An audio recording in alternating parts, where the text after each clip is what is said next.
Welcome everyone to the Cartridges Human Rights Water Sanitation Study Group, and in particular to welcome Sam Loewenberg, who I've gotten to know over the past year. He is this is a big title, the Nieman Foundation Global Health Reporting Fellow at Harvard University, and has a really interesting background, has written and had photos appear in the New York Times and the Guardian and the Atlantic Online, has produced documentaries for PBS, has a great website that you should check out where a lot of his articles are posted, but really examines issues that are at the intersection of public health, development, food, and really kind of, I think, trying to reveal some of the most pressing challenges that we face today. So with that, Sam, welcome, and we're all excited to hear your talk and see your photos. Thanks. It's an honor and a pleasure to be here. So this will be, real informal. I'm just going to, take you through some things that I've observed, and we can kind of talk about them. For me, it's sort of the devil is in the details. I mean, and so that's kind of where sort of, public policy and innovation, aid projects, governance, culture, where they all meet and sometimes work and sometimes don't. So that's kind of what I wanted to get into.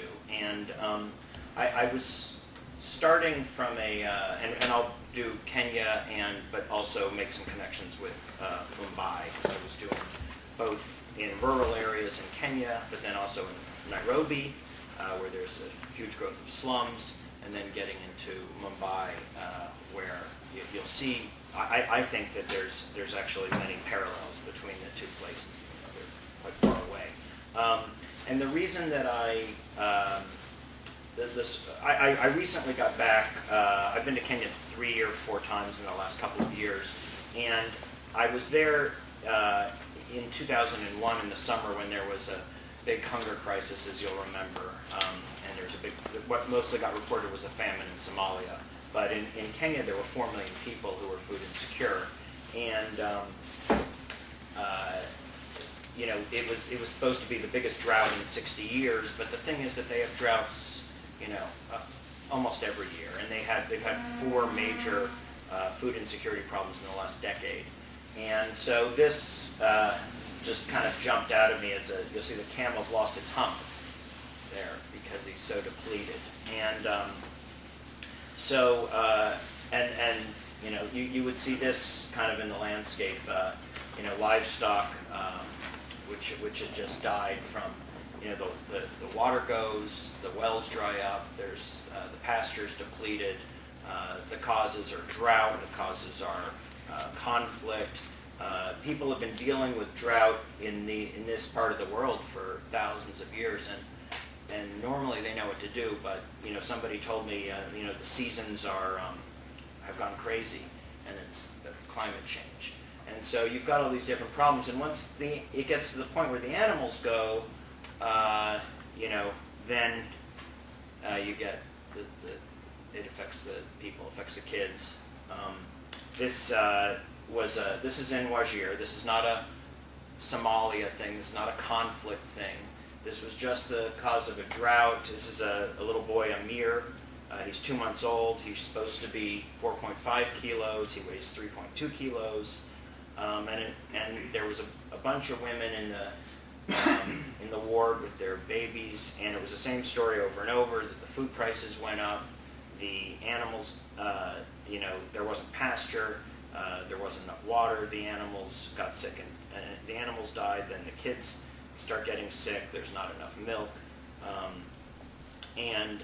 There is an emergency response every year, but it's usually comes quite late, and it's not till you get horrible case of malnutrition like this. And so I was wondering, what can we do to stop this? How do we get sort of these healthy kids? What kind of interventions can happen so that you don't end up with these same problems over and over? And this particular photo is from a farm that I went to where they had a windmill driven well and you can't really see because it's blown out, but it's very fertile, very green there, and this is basically in the same area. And these kids were real healthy and doing well and everything, and so I wanted to kind of understand, what can work here, and so much of it comes back to water and sanitation, so much. In this particular area in Wajir, we're in Kenya here, and by the way, if I'm running through a bunch of slides, so if you guys get confused about where we are, what's going on and stuff, just feel free to jump in and stop me. The sanitation is a real problem, even though you're in a real arid land where it's real sort of deserty, like this. The sanitation is a huge problem, and people usually are using bucket toilets, and that contaminates the water supply. Then you get diarrhea, more people get sick, more kids get sick, and that happens all over the world. And then you've got, and so that's the rural situation. Then you've got, this is Kuvira. This is one of the big slums in Nairobi, which has a lot of different slums, and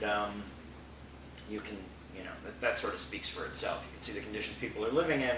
What is significant there is this toilet that was put up by a local school, and I'll talk about that a little later. But basically what I was looking for was what can be done in these situations, what kind of solutions are there, and thinking both about short-term and long-term. And I think that that's very, very, very important, because so much of aid is basically kind of temporary. It's short-term. It's things that would make sense after a disaster, after an earthquake or something. But does this really make sense in the long term, a community toilet? Maybe it does. Maybe that's the case. But that's sort of assuming you're not going to clean any of this other stuff up and deal with it and put roads in and put sewage in and that sort of thing. Is that really where we want to go? So I guess, and you can see here, same thing. And this is Mumbai now. Jump over, and you got a lot of you got the same open sewer, open sewer, right there. And so I think there's a lot of the same conditions in a lot of these these urban areas, but at the same time, urban areas are extremely complex. But sort of the general, maybe the kind of theme that I've been thinking of, and once again, there's no easy answers and there's no solutions on this, but something that I've been thinking of is, water and sanitation as a human right, is a complicated thing that we've examined all year, or for many years. But I'm thinking about it as a civic right. I'm thinking this is something that needs to ultimately be done by governments. I'm a citizen, and I live here, and you need services. And if you don't have that, nothing's ever gonna change. And there's a limit to what NGOs and foreign aid can do. And I think ultimately, for real change, kind of government needs to step up. And I think that that's something that I've kind of been seeing. So now I'll take you through some of these things and we can kind of look at it in detail. So I went back to Wajir this year, and it looked a lot better. These animals there was a lot of them, they were healthy, they're getting water, as you can see, a whole different situation. Before, where the water they were drinking was briny water, this is fresh water coming out of a well. It's working well, but it's this ludicrous process where these guys, you got 3-4 guys pulling water up from that well, and then it goes into another pool, and then another guy takes it from the pool and then gives it to the animals. And it's sort of this really labor-intensive, very slow process. So people spend all their day with water. These women are filling up jerry cans. They're going to walk that home. Or if they're, some people are lucky they have donkeys, so they can take it home with donkeys. But, most people, and you see this around the world. You've seen that anywhere you've traveled, probably you've seen this, this people carrying water on their heads. And it's not quaint and it's not cute. It's really bad. There was a study that came out of Stanford that is really worth looking at. They have an excellent water and sanitation group there. Jenna Davis runs it. And they just came out with a study that said that that this water carrying, which people spend so much of their time doing, has a massive impact on child health. They found a 15-minute decrease in one-way walk time from the water point led to a 41% average relative reduction in diarrhea prevalence, improved height and weight, and nutritional status, and an 11% relative reduction in under 5 child mortality. So that's real, and that's just the distance people walk. And like I said, you've all probably seen this, and these kids dragging the water along, and it just and so when you think about water and sanitation, you've also got to think about transportation and think about roads. Think about so many rural areas, you don't have any decent roads, and that increases food prices. It makes it difficult for people to sell their livestock. It hurts the whole economy, and that then you end up in this sort of downward spiral. So all these things are interconnected. Do you know if in that study were they isolating out distance walking time? I don't know. But I think she came out of MIT, and I saw her speaking there, and I was pretty impressed. Oh yeah, this is just kind of the everyday thing. This is back in Roger.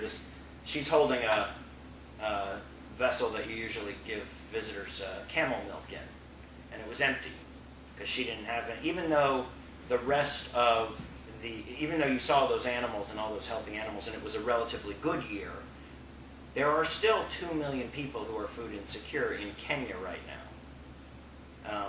That's in a good year, and that's mostly because they had good rains. They have 2 rain seasons, and one of them was pretty good, one of them was so-so.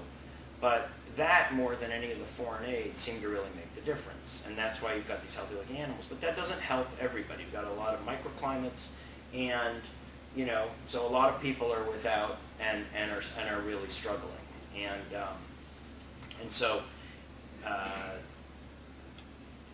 it's a cycle of poverty really, and it becomes a cycle of poverty, a cycle of deprivation, and it's just getting worse and worse because of the climate change right now, and mostly, like I said, because it's unpredictable, it's longer, and so on. So what can be done? So now I was in another section of Kenya.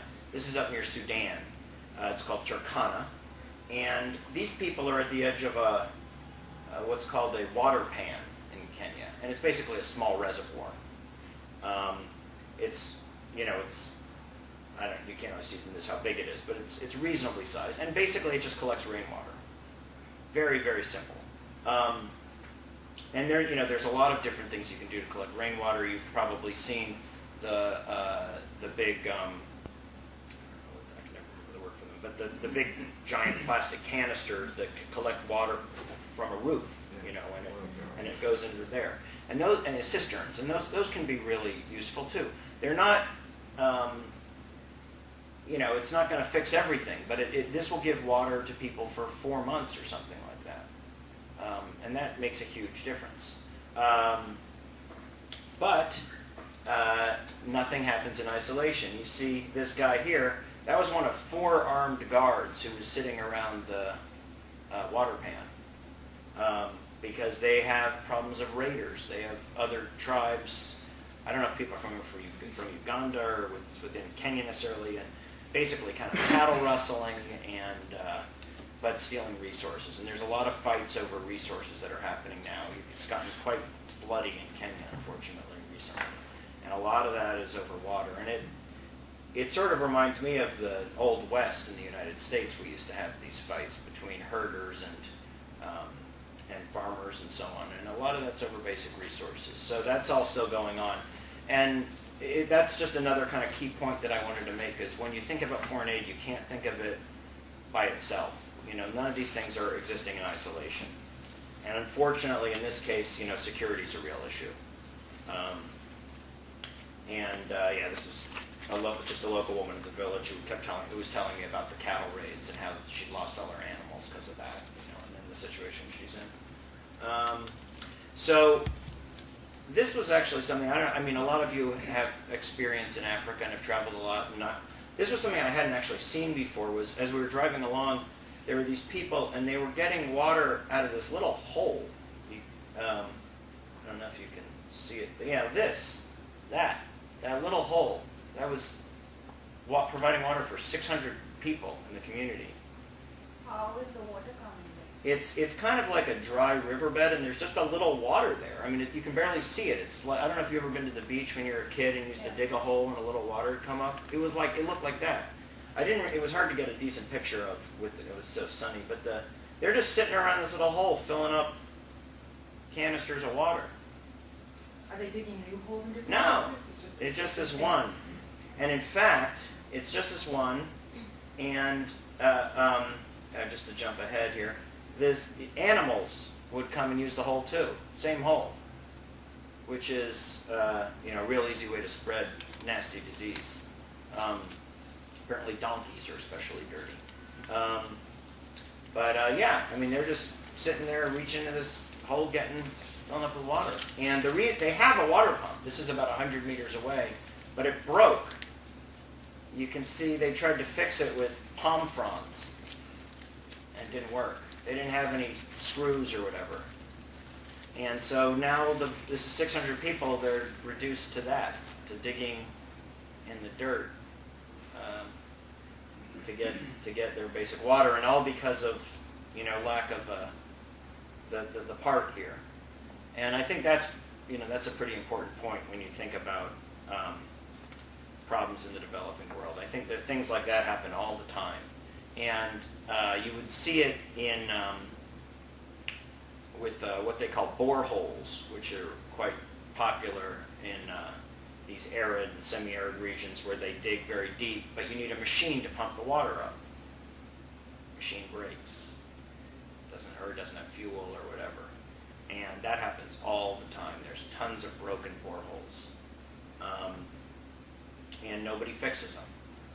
And this was pretty far out. I mean, this was like a 7-hour drive on a dirt road to get out here, and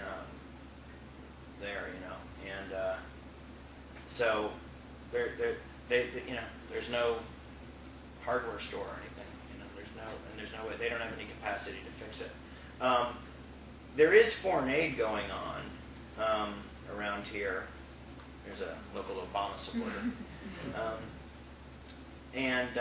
There is foreign aid going on, but it didn't really address these existing things, and I'll jump back to that in a second, or in a bit. But so that's another problem. It's just these kind of these basics go, and then people are in trouble. If I'm going through the slides too fast, tell me, I'll slow down.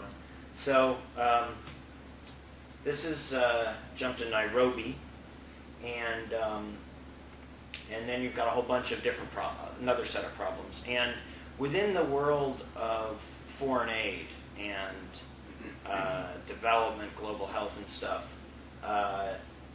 urban areas, slums are sort of, that's kind of a new frontier. That's a kind of a cutting edge. You would think it wouldn't be that new because there's nothing new about them.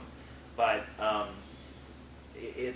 there's a lot of NGOs doing work in these places, but it hasn't been done generally in any sort of large scale, in any kind of proper way, and in any sort of kind of, scientific, broken down way. And the reason is because it's really hard to do work in urban areas. There's a ton of different variables you have to deal with.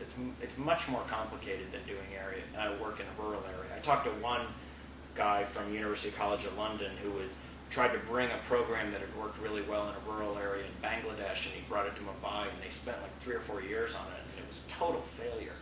And he's like, I don't know what I was thinking. It's impossible doing work in urban areas. Just to give you, but it's more pressing than ever. Just to give you some stats, people in Nairobi's slums occupy less than 6% of Nairobi's residential land. Yet, it's home to 60% of the city's population. And like slums in Mumbai and slums places around the world, they're not officially recognized by the government, so they don't get basic services, water and sanitation being key, and also roads, also paved roads. What's the result? The child disease and mortality rates in the slums are estimated to be double that of children living in the rest of the city. So, like I said, there are a lot of foreign aid projects. This says spreading toilets, spreading love, sponsored by the World Toilet Association and African Population Health Research Center, which is supposed to be, I went and visited them, I was very impressed, and that could be a very good resource. They come highly recommended. Love in the time of cholera. What's that? Love in the time of cholera. You look at toilets. Yeah. And so here's a toilet built for a local school. And that's an important thing. That's one of the details that becomes quite important, because you often see that little children are afraid to use toilets. That was something we saw in Mumbai. They're scary. They're not well lit. The sizes are wrong, and so that's something that you have to pay attention. That one, has to pay attention to, because otherwise the kids just go in public, or they don't know what to do. They don't like using them. So this is one especially for kids. This is in a para-urban area, kind of on the edge of Nairobi, and it's a sign from a local health clinic, and it shows you the diseases that people are getting, and kids are getting, under 5s, and it's all water and sanitation. Upper respiratory tract infections, number 1. You got malaria, diarrhea, skin diseases, worms, eye infections. I mean, that's all preventable stuff. And it's all water and sanitation.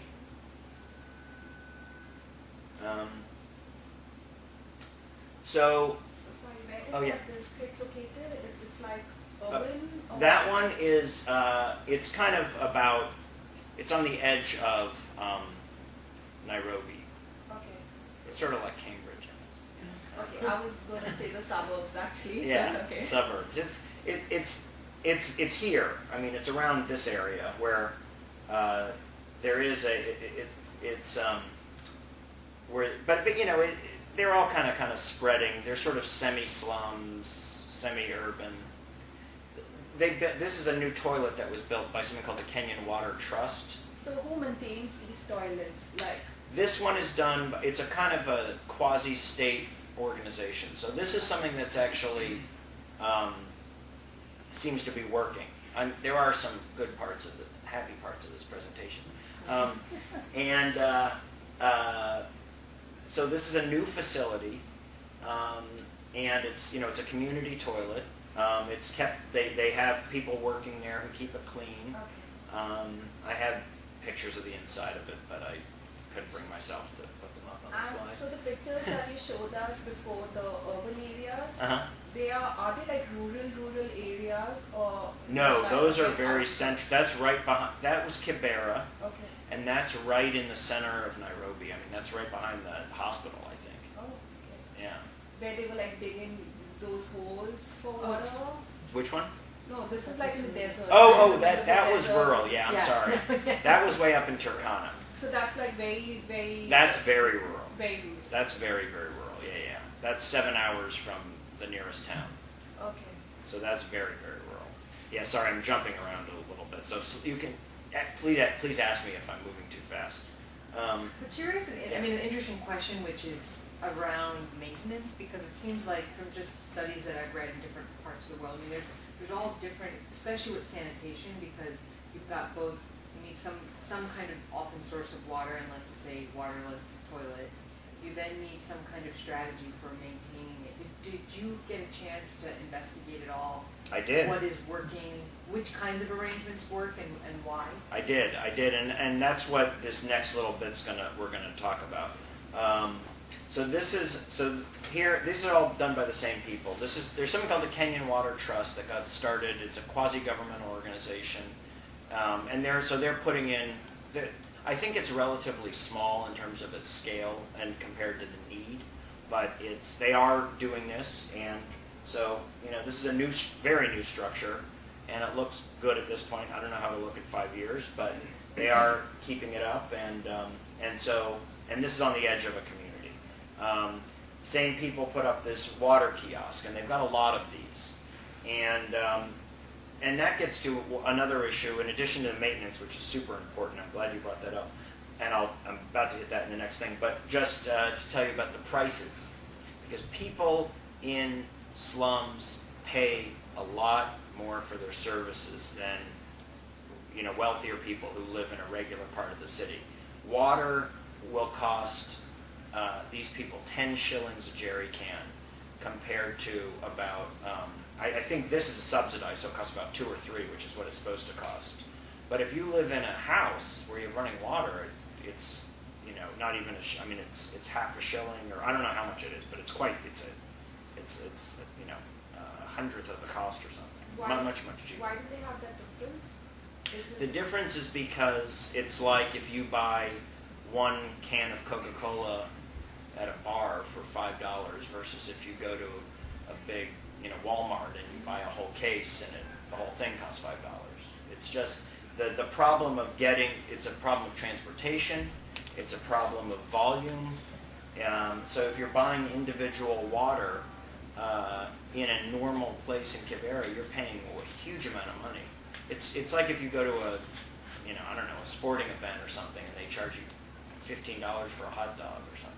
But this is in the slum, and Yeah. you said that the state is not really giving any water service to the slums. So this is at a higher price they are willing to give the service. Yeah, well, that's if it's usually sold by private people. Okay. They charge a lot more. This particular thing is actually done by the state, so they're selling at a subsidized rate. So this is a kind of a partial solution to that big problem. But the big problem is basically that water for poor people is very expensive. Services are very expensive. So this is a partial solution. The better thing would be if people had piped water in their homes, but that's a big, and that would ultimately be cheaper for everybody, but that's a big investment. So they do these partial things where they put in these water kiosks and then people still, pick it up and take it home, and they're paying slightly more. They're paying more than they should be, but that's the cost of being poor. Just to follow up, so this is Yeah. private developers. Where are the private service providers there? Where are they? They're just, wherever, anywhere they're throughout the town, and they just sell water. Or, you have all these bottled water companies. In a lot of countries, Coca-Cola might market water and Coca-Cola, and actually Coca-Cola will be cheaper than the water that they sell. So you see that too. But I just mean like if you buy from a normal kiosk. Like this is a special dedicated water kiosk that's selling it at a cheap price because it's a government subsidized thing. But a normal store, some little store will sell water too. But that's going to be a lot more expensive. So Kenya has actually this water kiosk. It's kind of I think Kenya has been one of the first countries to try and do this in a kind of regulated distribution way. Did you have any sense about how effective these were? Like, are there pipes going into these kiosks? Are they 100%? I think it comes from the It's just a cistern, okay. And is it 100% government, or is it like are there regulated vendors that fall under the water kiosk? I think that I'm not 100% sure, so I'm going to answer from a hazy memory, but not on the record. I think that these people are sort of like franchisees or something, and they work in these kiosks, but I don't think they're like on a government salary, the people selling the things, but I'm not 100% sure. I can find out, but I don't really know. Where they are, I can tell you there's a slightly different situation I know a little better, and that's Sanergy. I don't know if you guys have heard of them. They were some guys who came out of MIT, and they a mix of engineers and business school guys, and they've set up these toilets in Nairobi slums. These are run by franchisees. They build the toilets, they service the toilets. There's one of the guys, they're built from very, very basic components. It's something like 20 components or 19 components for the whole thing. and they service them and they pick up the waste every single day. Human labor is very cheap, and they make use of that, and they have guys going around picking up the waste, and then they recycle it, and looks like that, and they use it for fertilizer. I think they're going to use it for animal feed, which sounds disgusting, but I don't know if that's happening yet. And it seems to work. They've got about 90 so far. They're trying to scale up to, I think, around 1,000, but I'm not 100% sure. And they do them. They're small, so there's only one or two. So you can put them. They're not like that big giant one that we saw that was done by the state agency. These can fit in local places. That you say they have a little hand washing station. They're very, very serious about customer service. They bring that good American ethic of customer service that we have. No long call waiting or whatever on the phone lines. But they keep them clean. They service them every day, and it seems to work. This is one of the vendors, and I think they charge like 3 cents or 3 shillings a use, and so it's a private sector solution to this massive problem. Is it a long-term solution? Is it some? Who knows? I hope that there aren't going to be slums like this forever, but for now it seems to work pretty well. They specifically, and the guy you saw before was one of the partners, is, I don't know if he's from India or his parents are from India. They considered India, and I think that they felt that was going to be too complicated. Just the bureaucracy was such a nightmare, and the doing business and everything. And they found Nairobi, which is kind of known as being an incredibly corrupt place, was easier than India, so for what that's worth. But it seems to be going quite well. They have a lot of employees, they have vendors, and I am just tremendously impressed about this, that they pick it up every day, 365 days a year. That's something that you will just see, as you said, the maintenance of maintaining these things. That's where you get into real problems. I think that they're going to make their money from selling the recycled waste. I think that's the plan. So. Sam, who are picking up the waste? How are the people selected? Because I understand there will be different people working at different levels. Well, they have. I think that they franchise the actual toilets. So a local person, maybe a store owner or something, or someone who owns a bar, will buy one of the toilets. It will take them about 3 or 6 months to pay it back from the money that they earn. Mm-hmm. Part of the service when they buy the toilet is that someone will come and clean up and pick the waste up. These guys then take the waste and turn it into fertilizer, which then they sell, and they've been selling to local farm cooperatives and stuff, and that's how they're going to make their money. So they're responsible for they're handling the waste collection part of it. The reason maybe it wouldn't work in India is because there's a whole caste system based on collecting night soil. And in India, you're trying to do away with the untouchables who were relegated to do the work of only cleaning up your toilets. Right. And based on just that job, that's what their identity was or wasn't. So in a way, I'm trying to understand in what tribe demographics do these people are selected. Oh, I see.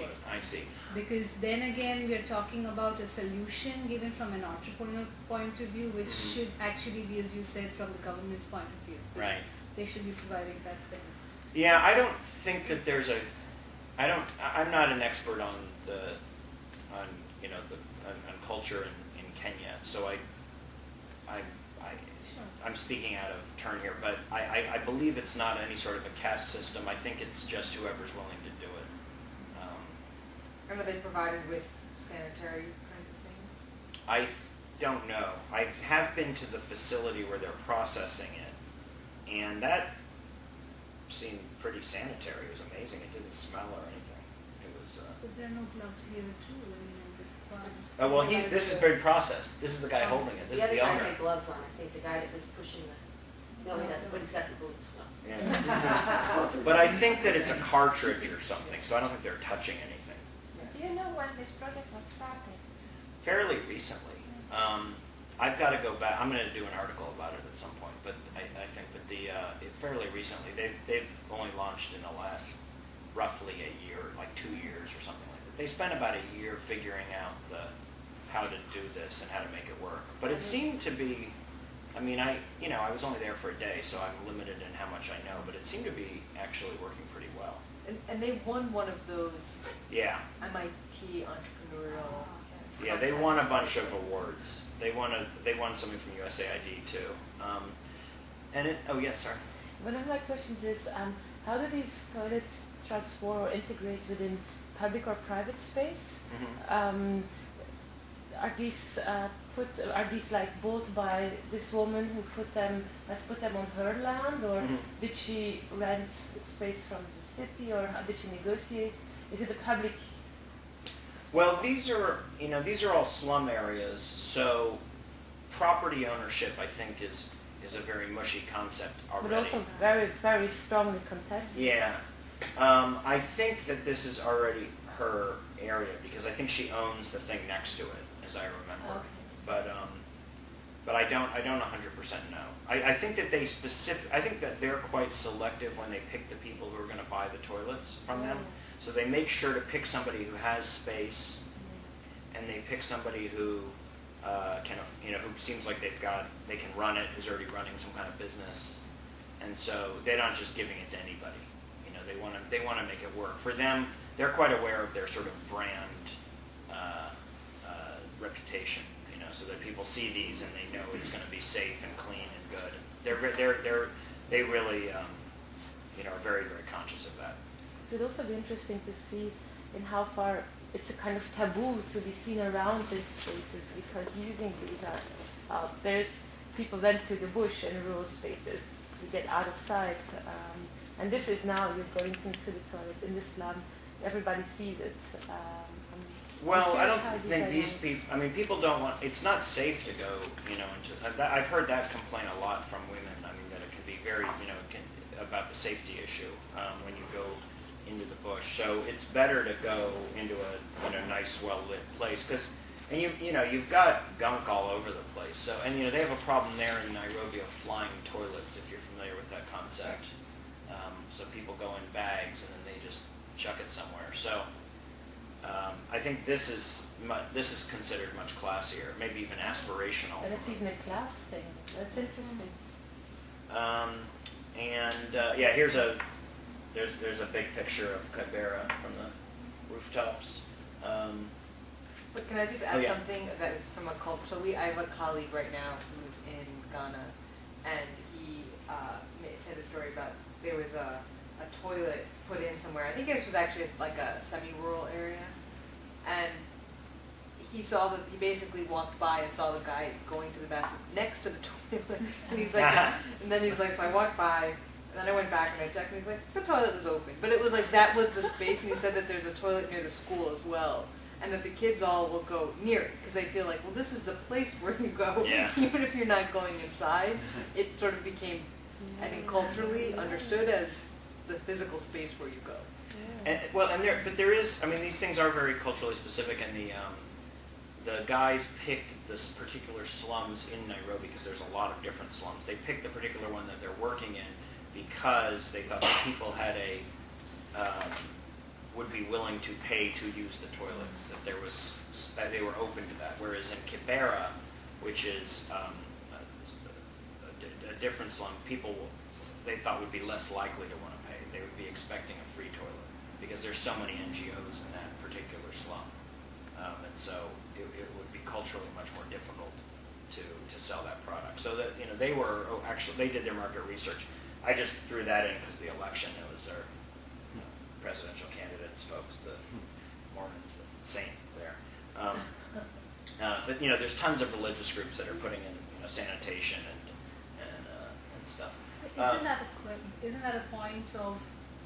that a problematic point that if we have so many NGOs already in there and nothing's been happening, and yet another one comes in, So what leads to the whole idea of development or Yeah. work towards that?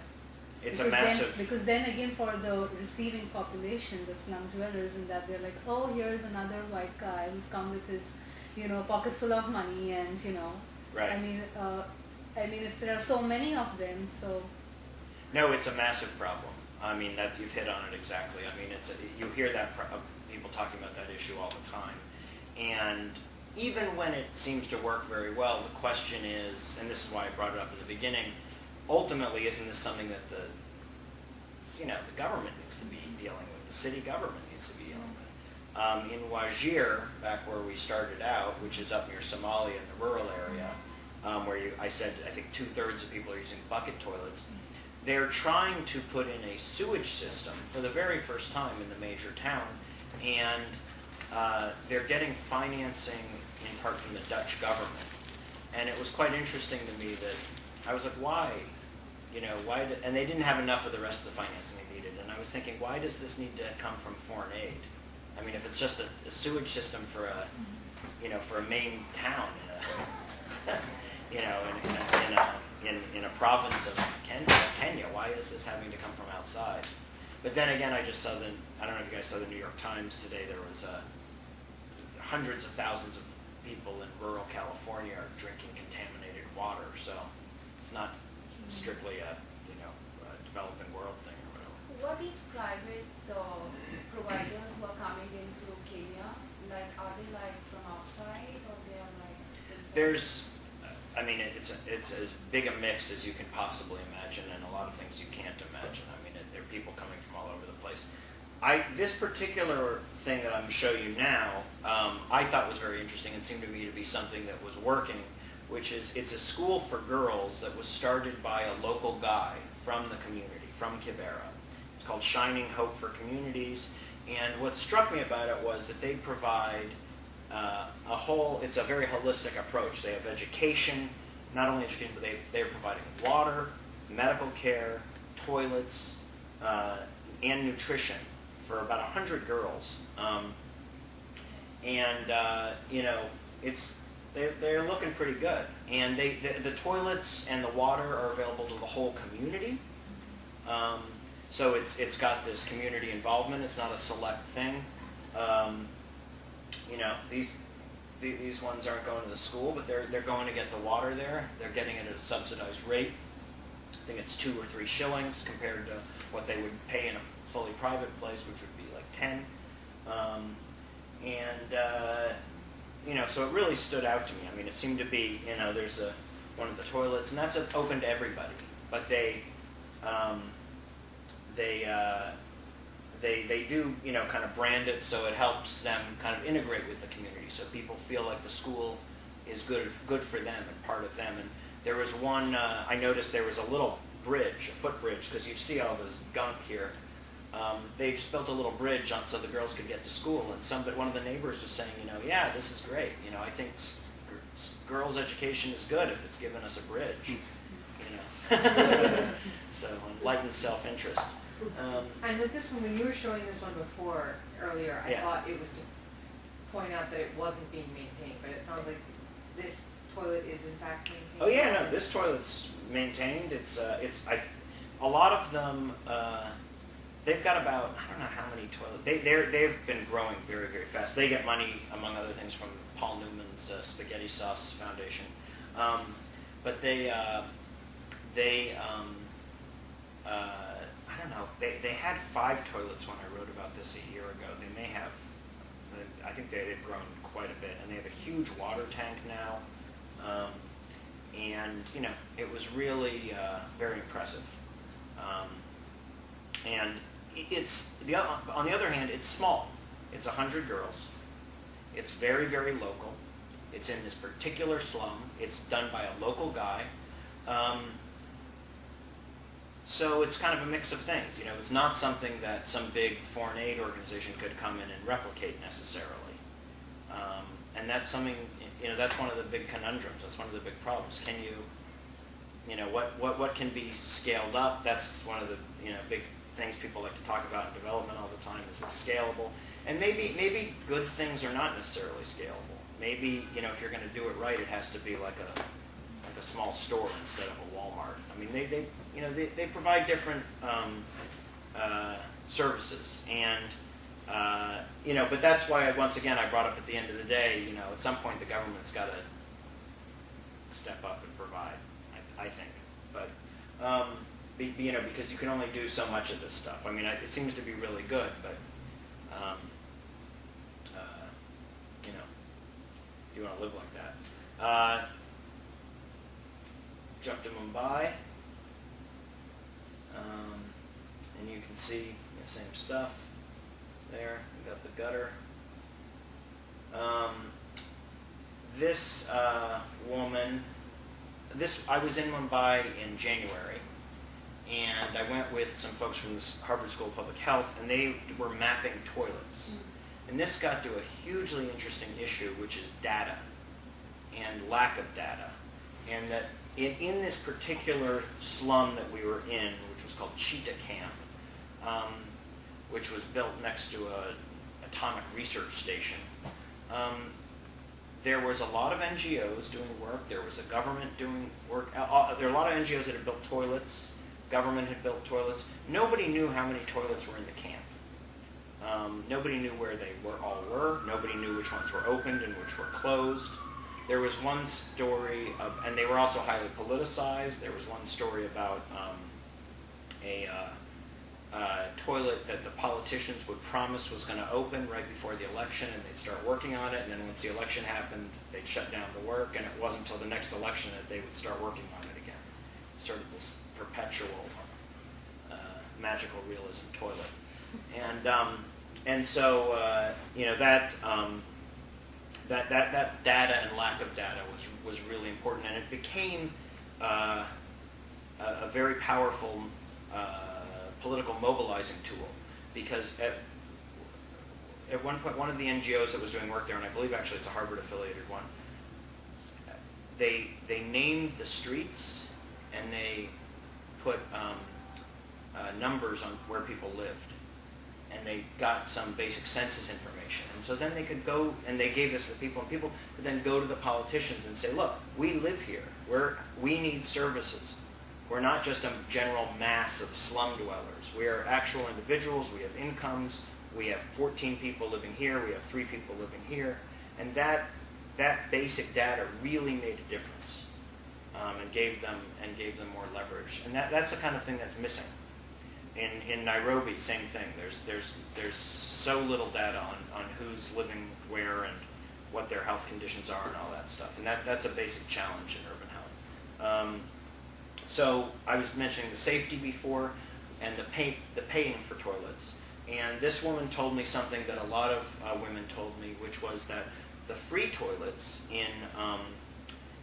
that had been put up by the government, they didn't like to use, because they were dirty, there was no light, they were dangerous. They were dirty and they were dangerous, and people were happy to pay I don't remember what the amount of money it is, but some 3 rupees or something to use a better clean toilet. She said, now I can go, my daughters can go, people can go at night, and you get into all sorts of horrible health problems with women, afraid to go to the bathroom. It was dangerous to go in the bush. They hold it all day, all sorts of stuff. And they didn't have to deal with that as much anymore, so much better.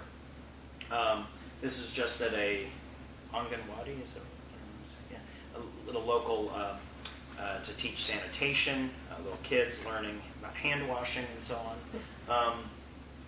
But I was kind of wondering, do they have water and access to water and soap? They are learning about it, so it's something. But yeah, you see, they in this particular slum there was a lot of water, but you see the sanitation issues. They're doing the laundry right in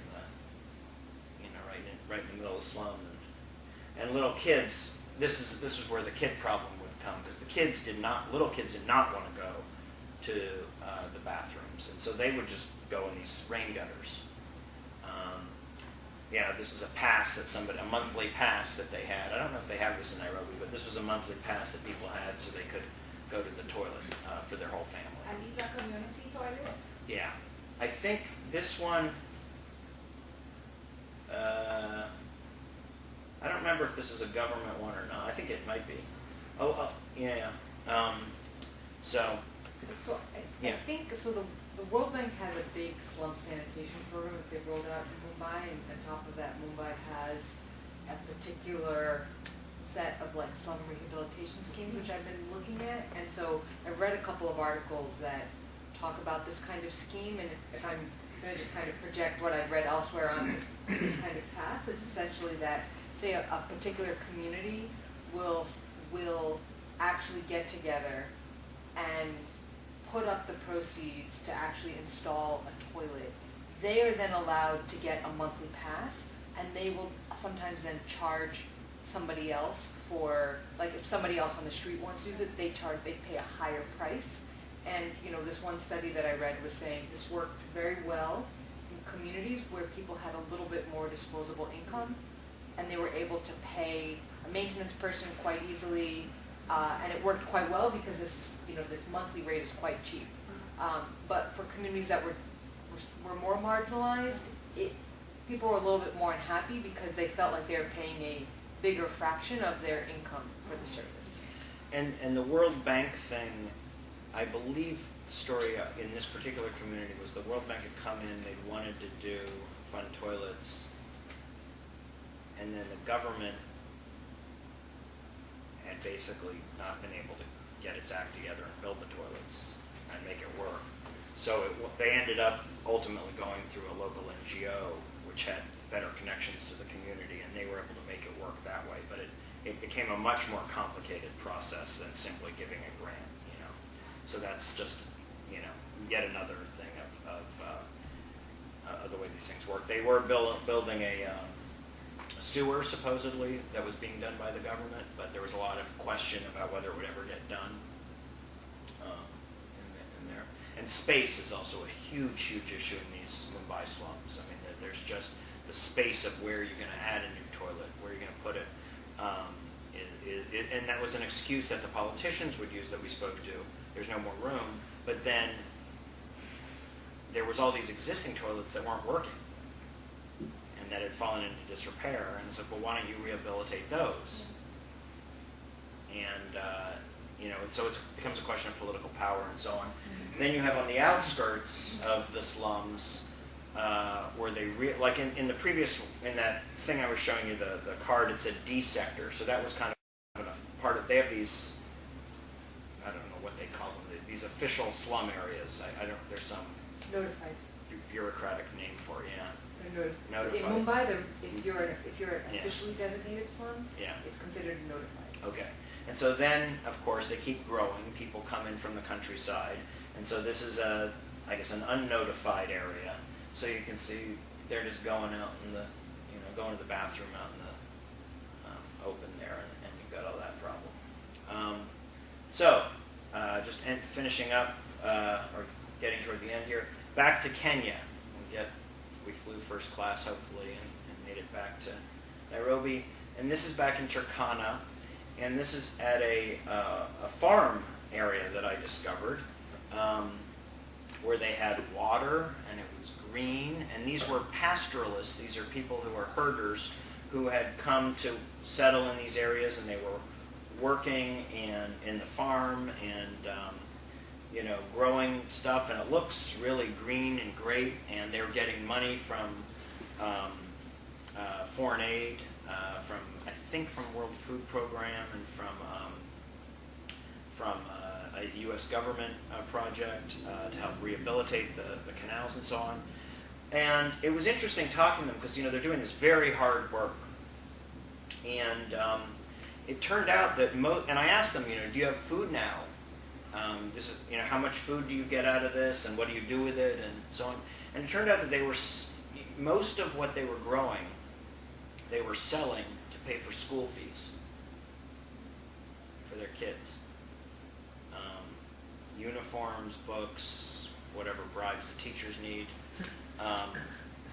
that sort of thing. They weren't really, the food part of the growing was only for about a month's worth or something that they'd actually eat. And I thought that was pretty interesting. If you think about spending all this foreign aid money, you have these people doing this, backbreaking labor, and it's so they can get I have to find out how much school fees cost, but I can't imagine it's $30 or something or whatever. Who knows? And they're working for how many months growing all this stuff with foreign aid, not for food or for profit, but to pay school fees. It seemed kind of a back-assward system. I don't know. And here they're digging a canal, revitalizing a canal. It's interesting because it's mostly all women doing the work while the guys are providing security or something or supervising. And there was another project I saw, and this was to grow rice, and they were doing it. It was a very kind of high yield form of rice growing. They had special tools. They were spacing it out. It was very successful. They were growing all this rice and everything, and this was kind of more in the central Kenya, so it's a more fertile area. And there was a big government-run agricultural center, and they had the Japanese.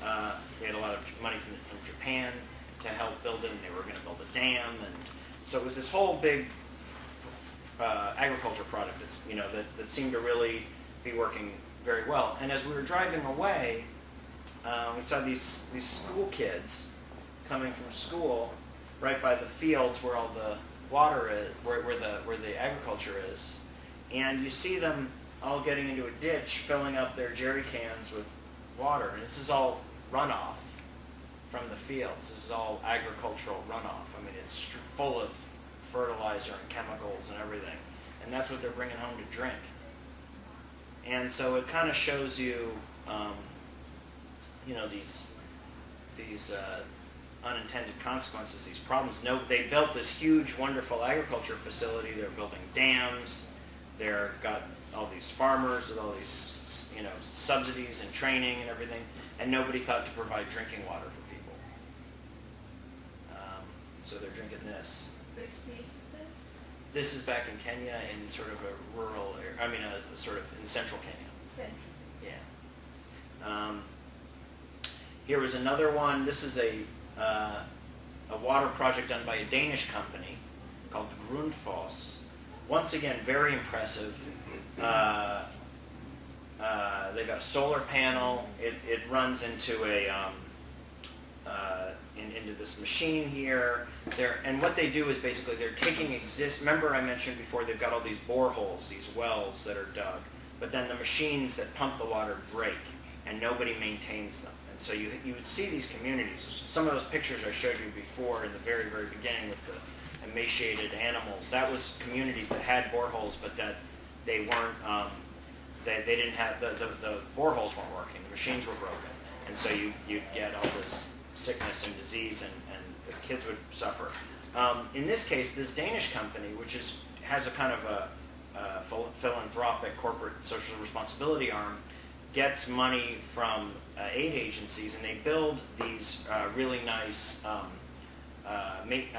facilities where people people pay for it for the water at a subsidized rate, and the company maintains it, and they monitor it electronically, and they go out there and they fix it if it breaks, and it's fantastic apparently. I mean, it seems to really work. They keep it up, and they have guys who will go and maintain it, and they can monitor it through the internet, and it's good. So it's like, wow, this is really working. This is and it's a private sector, it's a for-profit private sector solution, which is getting foreign aid, hybrid, and it seems to really be helping this community. This is a local school. There's a greenhouse that's then built by Israeli, I don't know if it's some Israeli foreign aid operation, right near the community, right near the well. So, and they're growing all these tomatoes and everything. But the problem was, so that was really good for the kids, but the problem was that the pipe in between the well and the greenhouse, so you got a Danish well, you got an Israeli greenhouse, and then you got a Kenyan pipe. And the Kenyan pipe, it was a hose, and it was sort of melting in the sun, and it was patched, and it wasn't getting the water there. So you can see this stuff, I don't know if you can tell, but it's wilting. It's all kind of wilted, the tomatoes. And that's the headmaster there telling me, and nobody was responsible for that pipe in between the greenhouse and the well. You know, and the community, were they responsible? Maybe, but not it. They didn't know how to do it right, or maybe they didn't have the funds. I don't know, but you know, it shows you how these things can fall apart, and that's, I think, kind of maybe one of the problems with these private sector solutions, because the private sector, they're not really. Their job isn't the outcome. It's not. I don't think it's not up to Grundfos to make sure that this tomato, you know, greenhouse gets its water, and they had a big field and everything. But whose job is it then? You know, and so that's where you get into these issues.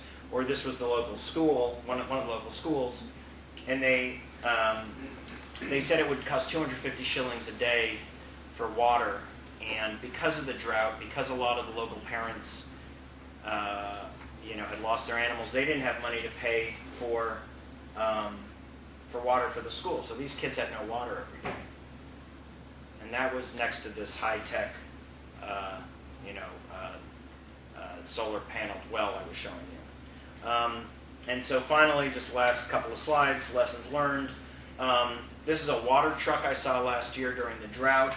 This is something that they do in an emergency situation. You truck water into a community, and they're totally relying on this water.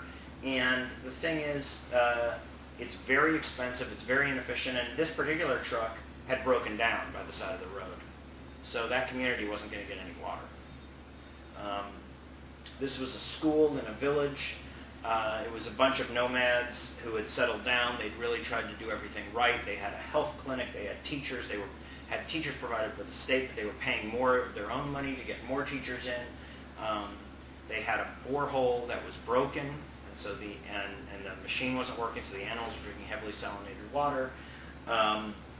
And the kids, the school was half empty because the families were going off in search of more pasture. And they were actually, it's the middle of last year, they were actually going into Somalia to look for pasture. And so it was kind of, you know, how are you going to have any kind of development and change if you're having these very basic problems? And so I was just going to say, you know, aid can only go so far, and you don't always know what it's going to be used for. In this case, it's to help build a house, the packaging you can see.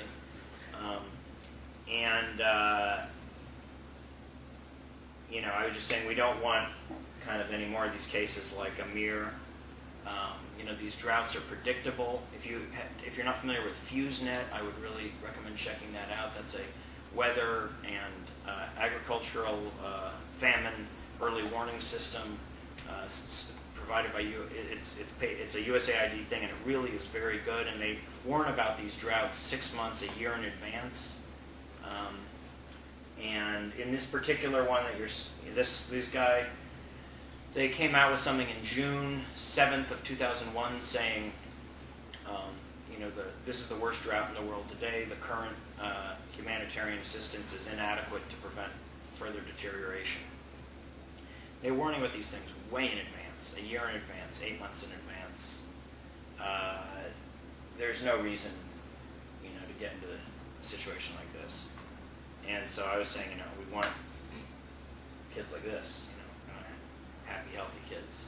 So that's it. And if you want to contact me, there's my info. I think one of the things that tends to be a problem with NGOs, even though they're well-intentioned, even people like me doing small operations, it's well-intentioned, is that you really have to get a sense from the people in the community what their need is. If you ask them, they will be able to tell you, this is what we need. Something as simple as I said to Father Ned, let's put the water filter by the stream where the women go every day to collect the water. And he said, that won't work. It just made sense to me. Why not put it right where the water source is? He said, if the women don't feel a sense of ownership if it's not right in their boma or where their house is. So that was a really key thing that I thought it made sense to put it near the water, but that is not the way the village works. The village works that if it's in my backyard, then I'll use it. And so I think that sometimes is a problem with NGOs. I'm sure there are many problems, but I think, and accountability. I would say that if that Danish company is going to put in the water system, then they have to think the next step, have somebody who goes back and says, oh, wow, that doesn't work if you don't put in the pipe, because the pipe may not be that expensive. So maybe they will have to pick up that part of it if they want their project to be successful. In Kenya and India, I don't see much difference in terms of the climate and all of that, especially. A very smart Indian solution between that Danish and Israeli problem would be, for a pipe, would be to use a bamboo. And that is used all the time as a pipe. And the whole idea of sustainability would be that we need something to transport liquid thing from point A to point B. What would you guys do it? And that would mean maintenance and sustainability long after these companies have left, is to try and find local solutions, because often it's just going to be they'll have to wait, as you said, for the nuts and bolts to come in, where they're always using those kind of, they have those needs for nuts and bolts and pipes, but they have local solutions to those. I mean, bamboo works perfectly everywhere. Yeah, except bamboo is an incredibly invasive plant, so it may not actually be a good solution there. I also wanted to point out something relatively similar. Well, I like very much what you said about that the question really is how to make these development interventions sustainable in the long term. And when I studied mostly water user groups and sanitation issues in rural areas, mostly in Tanzania, also in Kenya, because I studied the area that was on Tanzania-Kenyan border, Mara region in the northwest Tanzania. And what I saw really, I observed several NGO, donor, government-related interventions. Mostly there was donor money, some government resources going into those projects. And I think they were working quite well for a few years, but then they tended to break down after people had left or the project financing had finished. And so it could be observed that in those areas where this kind of like water user groups or maintenance groups, well maintenance groups, relied on traditional or existing patterns of cooperation, existing economic groups or savings credit groups that already came together regularly. They had other ties that united them. They had patterns of cooperation that worked. They had maybe group bylaws, and these groups went back in history with certain changes. They had maybe come from pre-colonial times and then worked all the way up to present day, when they had integrated this money, cash, and all these new functions into the operation. And so I saw that when maybe relying on these indigenous already existing community groups and organizations, that this was maybe a more sustainable solution for this type of water interventions. Of course, you studied them more in the urban areas. I don't know if you also observed anything like that, or if you saw any of those patterns of organization. Yeah, I mean, I would say that I think your general point is excellent, that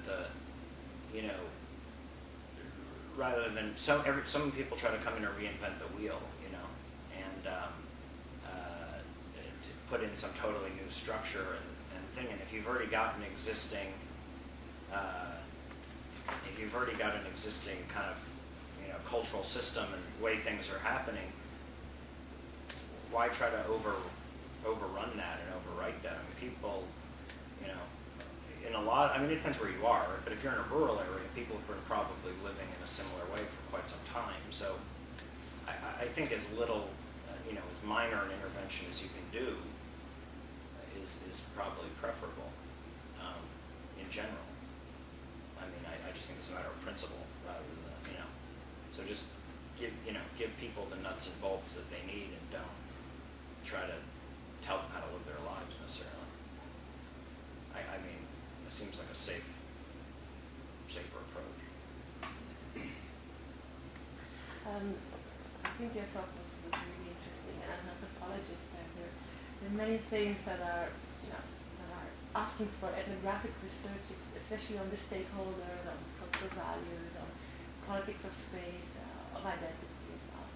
Oh, by the way, Grundfos has an anthropologist on the payroll. Really? Yes. That's interesting as well.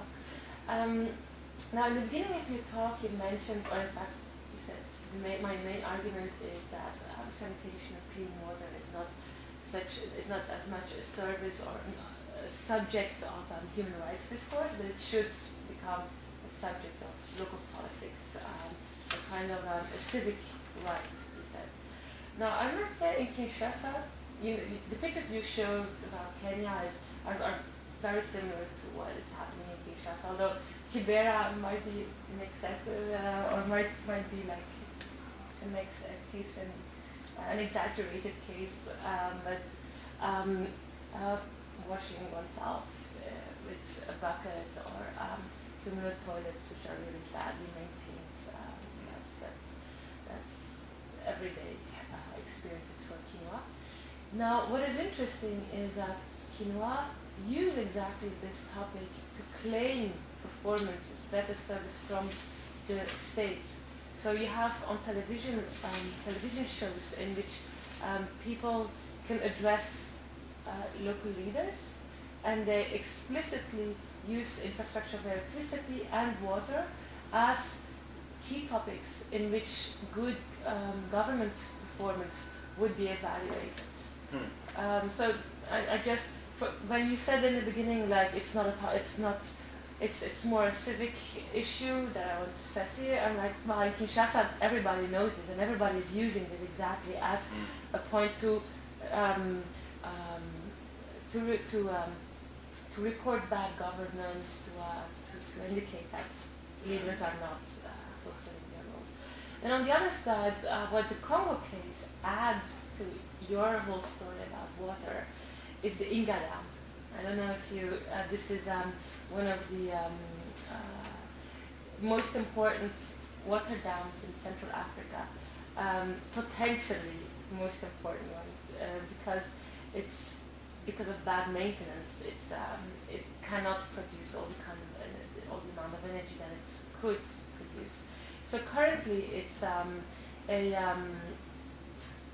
kind of subject of discussions between IMF, European Union, who thinks that they will be able to get their electricity from the Inga Dam, Central Africa.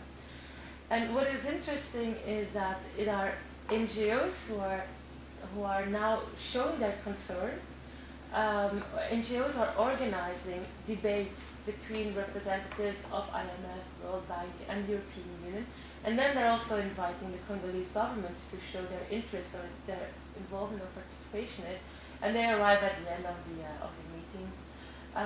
So it's really interesting how then water also as provider of energy becomes a topic of NGO discourse, and then I think the Kenyan pipe between the Danish and the Israeli spaces could really be a metaphor for the broken hyphen that the states is embodying, in fact, between NGOs and local people.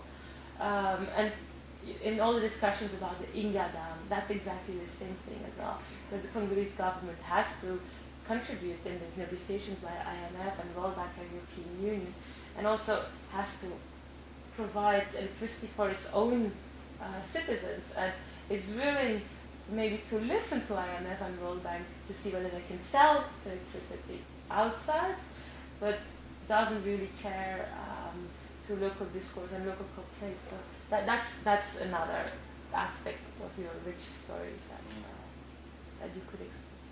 Yeah, no, one thing that's been happening in Kenya, I think I mentioned the violence before, and there's been a lot of local violence. There's been a discovery of natural resources recently. There's oil, natural gas, gold, and then just in some areas, very desirable fertile land.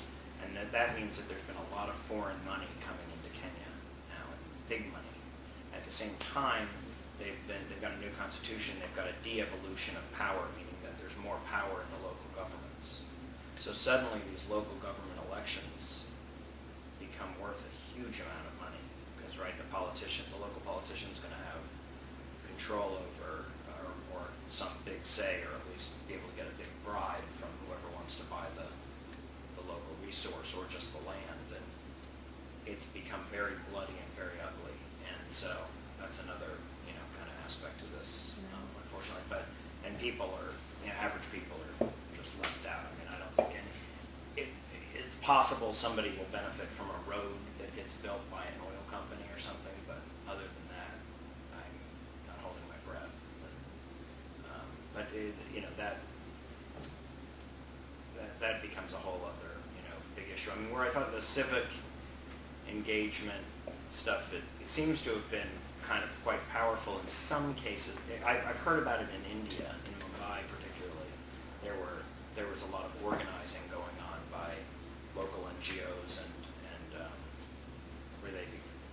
where they did gain some political power, and there were lawsuits and things. So at least if you've got one sector of your government working, if you can bring a lawsuit, that can be helpful. So I want to actually push back on following up on your point about why the distinction that you make between a human right and a civic right.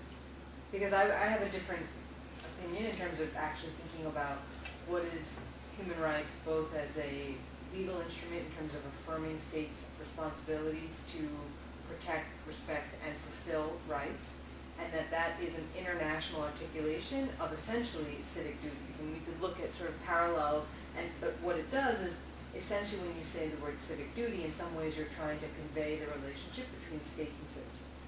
And that's essentially what human rights affirms as well. So I'm interested in this distinction you made. Well, the distinction I was reading about, there's a very nice book that I have discovered, actually. It was recommended by Janet Davis, this Stanford engineer, called The Sanitary City, and it's about the history of sanitation in the United States. And it's really impressive, because I wanted to know, how did we get here? How did we get our sanitation, And how did we get it where, because like I mentioned, I think it does seem like there's some parallels with our own, with the U.S. history. And in the 1850s, when they were having all these horrible disease outbreaks in the United States, of cholera and typhoid and all these things that people here are suffering from now, they started to do these sanitary assessments and these public health assessments, and they came out in Massachusetts particularly. I just read last night about there was an 1850 report on sanitation, and it basically said, it basically said the state needs to provide for stuff that people can't do themselves. Individuals cannot be responsible for their own sanitation and clean water. It's not going to happen.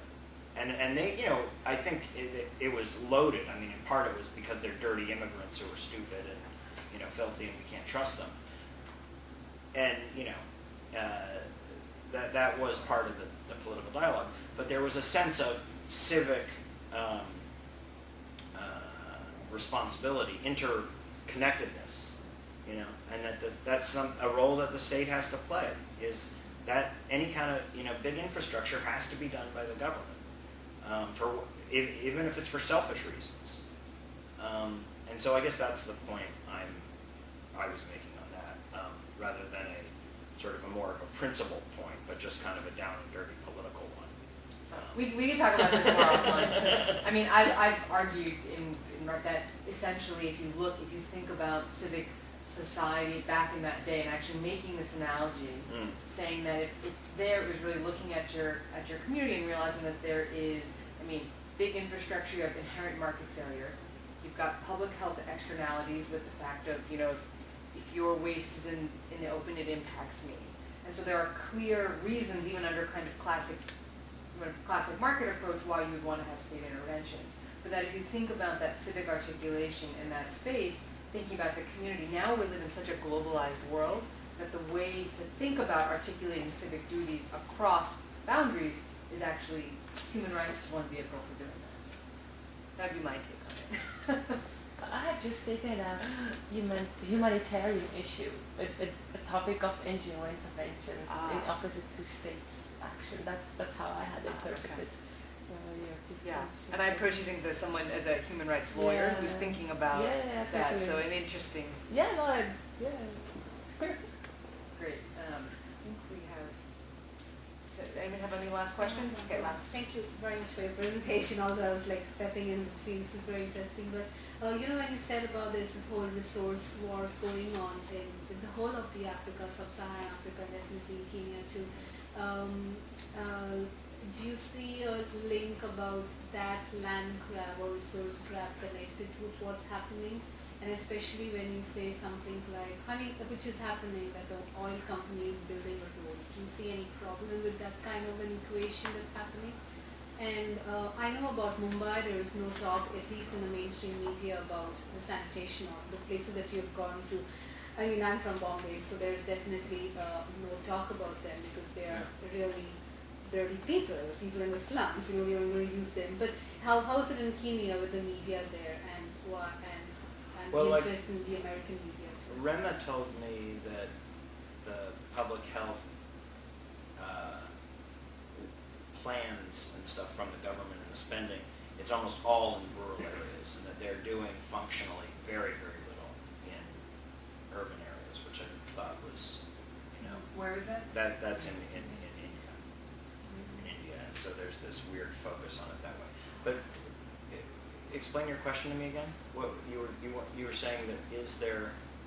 Yeah, the first part of the question was about companies and then, you know, doing humanitarian work, Yeah. and if their land acquisition is connected to the water issues, and secondly about about the media in Kenya, they're talking about the issues that you are raising. The media in Kenya does address some of these drought issues, but not very much. I think that there's a sense in Nairobi that you do get a sense of a two-class system. You know, that those people are something else that are not us.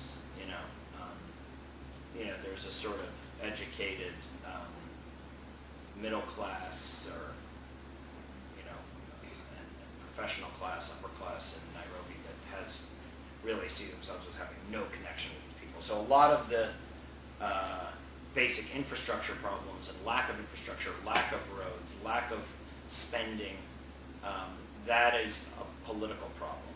The lack of spending on sanitation, lack of spending on water, because these people in these areas have no political power and are quite marginalized. And that's the argument for having foreign aid, I think, is because the government's really just not going to take care of it. Reminds me of, I think Cuba offered to help during New Orleans because the Bush administration was so incompetent. They offered to send in troops or something. So it's that kind of situation, but it's very much, and that's the same in any country you want to go to. I mean, it's people in rural areas who are, often it's a different ethnicity, or they're perceived as being a different ethnicity or whatever, a different culture, and so they're politically completely marginalized. And in Guatemala, where I was, you'll see a lot of the same things, and those are because they're indigenous people, and the people in Guatemala City who are wealthy and educated, they just don't see a connection between themselves. So there's no civic engagement, civic, interrelationship. In terms of the resource stuff, they're very, I think the only good example of a country that has natural resources that's done well is Norway. I think, I don't know if there's any other examples. And the road issue is a really big one to me. I think. I mean, that's what I heard when talking to local people there. That's what people mentioned was we just don't have any transportation. We don't have any way to get anywhere. And there's no. That impacts health. That impacts economy. That impacts and that impacts infrastructure. It impacts everything. So I think on that optimistic Yeah. note, probably. so I don't know if things get better that way, but who knows? All right, well, please join me in thanking Sam Loewenberg for a great talk.